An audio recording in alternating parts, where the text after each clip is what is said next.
কংগ্ৰেস দলে কংগ্ৰেস বিধায়িনী দলে ৰাজ্য চৰকাৰক বিধানসভাৰ ভিতৰত বিধানসভাৰ বাহিৰত সদায় কৈ আছো কয়লাৰ অবৈধ সিন্ডিকেট চলি আছে, অবৈধ খনৰ কাৰ্য চলি আছে।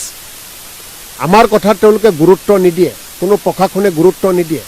কিন্তু আজি ডিমা হাছাও এই পাৰ্বত্য জিলাত অবৈধ কয়লা খনন কাৰ্য কৰিবলৈ গৈ কিমান পৰিয়াললৈ ঘোৰ অন্ধকাৰ নামি আহিছে এই কথা আমি সকলোৱে দেখা পাইছোঁ।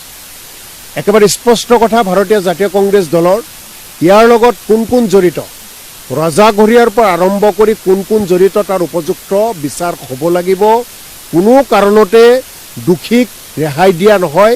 ৰাজ্য চৰকাৰে যদি ৰেহাই দিব বিচাৰে, আৰক্ষী প্ৰশাসনে যদি ৰেহাই দিব বিচাৰে, কংগ্ৰেছ দলে তাৰ কাৰণে তীব্ৰতৰভাৱে আন্দোলন কৰিব আৰু দোষীক শাস্তি দিয়াৰ ব্যৱস্থা কৰিব। আজি দেৱলাল গাৰ্লুছা, ইয়াৰ ৰজা দেৱলাল গাৰ্লুছাৰ পত্নীৰ নামত আজি ইয়াতে অবৈধ খনন কাৰ্য চলি আছে।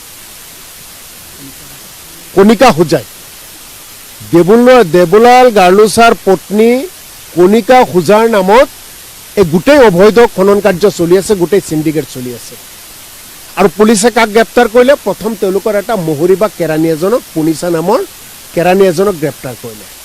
গতিকে আমাৰ একেবাৰে স্পষ্ট কথা, দেৱলাল গাৰ্লুছা, তেওঁৰ পত্নী আৰু কোন জড়িত আছে, এই সিন্ডিকেটৰ ভাগ কাৰ কাৰ পকেটত যায়, প্ৰতিজনক গ্ৰেপ্তাৰ কৰিব লাগিব। কোনো কাৰণতে যিসকল শ্ৰমিক আজি ইয়াত আবদ্ধ হৈ আছে, এজনৰ ডেড বডি ওলাইছে, নেপালৰ বুলি কৈছে, কোনো কাৰণতে এওঁলোকৰ এজন মৃত্যু হৈছে, বাকী কেইজন আমি এতিয়াও ভগৱান আলোচনাত প্ৰাৰ্থনা জনাইছোঁ, তেওঁলোকে জীয়াই সুস্থ থকাৰ কাৰণে কামনা কৰিছোঁ। কি হয় নাজানো, ওপৰলাই জানে। গতিকে এই ঘটনা সমগ্ৰ দেশ সমগ্ৰ বিশ্ব কঁপি গৈছে। আমি অসমীয়া হিচাপে লজ্জিত হৈছোঁ যে ইয়াতে আৰক্ষী প্ৰশাসন সাধাৰণ ডিচি আছে, তাৰপিছত ইয়াতে যেনেকুৱা খনন কাৰ্য চলি আছে, মেচিনবিলাক দেখিছোঁ মামৰে ধৰিছে। মানে ইয়াতে বহু দিনৰ পৰা এই কাৰ্য চলি আছে আৰু ডিচি আৰু SP ইয়াতে তেওঁলোকৰ সন্মুখত আজি আমি একো নকলোঁ, তেওঁলোকৰ গেটহাৰে এইবিলাক চলি আছে। ডিমা হাছাও পাৰ্বত্য জিলাৰ ডিচি SPৰ গেটহাৰে ইয়াতে অবৈধ খনন কাৰ্য চলি আছে। গতিকে ইয়াতে ডিচি আৰু SPও কিন্তু দোষী, তেওঁলোকে শাস্তি পাব লাগিব।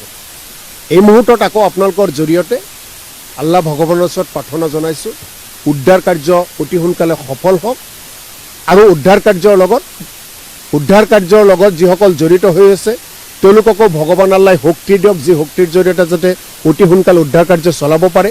যিসমূহ পৰিয়ালৰ ব্যক্তি এতিয়া আবদ্ধ হৈ আছে, সেই পৰিয়ালৰ প্ৰতিজন পৰিয়ালবৰ্গলৈ ভগৱান আল্লাই তেওঁলোকক শক্তি দিয়ক, যাতে তেওঁলোকে শান্ত হৈ থাকিব পাৰে।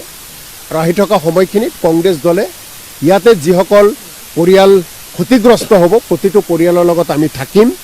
আৰু অসম চৰকাৰে ইয়াতে ক্ষতিগ্ৰস্ত পৰিয়াল প্ৰতিটো পৰিয়াললৈ আৰ্থিক সাহায্য আগবঢ়াব লাগিব।